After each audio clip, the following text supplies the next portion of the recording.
এই কেস কি ফেলে করতে গেলি কো কি ফেলে করতে গেছস জামাল জামাল জামাল রে জামাল আর মারিস কে বাবা আমার জামাল আসলে এক মর্মান্তিক ও নৃশংস ঘটনা সামনে এসেছে।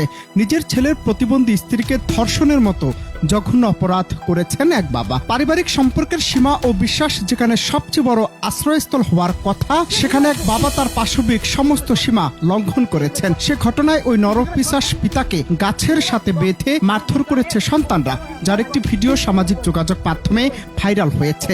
ভিডিওতে দেখা যায় এক বাবাকে তার সন্তান গাছের সাথে বেঁধে উপর্যুপরি মারধর করছেন, আর বাবা সেখানে বাঁচার আকুতি করছেন। এই কেস কি ফেলে করতে গেলি কো কি ফেলে করতে গেছস তবে এ নিয়ে নিশ্চিত কোনো তথ্য না মিললেও ঘটনার ব্যাপারে দুটি মন্তব্য পাওয়া গেছে, যেখানে হিমায়ত নামের একজন লিখেছেন বেশ কিছুদিন আগের ভিডিও এটি।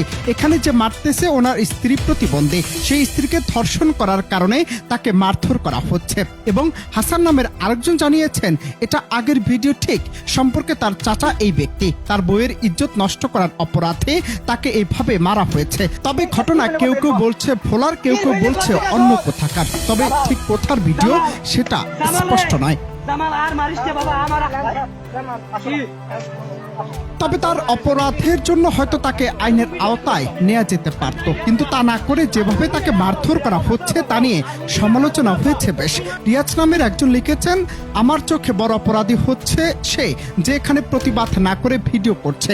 বিল্লা নামের একজন মন্তব্যের ঘরে লিখেছেন, যদি অপরাধ করে থাকে সেজন্য আইন আছে, এভাবে আইন হাতে তুলে নেওয়া সম্পূর্ণ বেআইনি এবং মানবাধিকার লঙ্ঘন। Ananta Hasan Masud, Bangla TV news desk.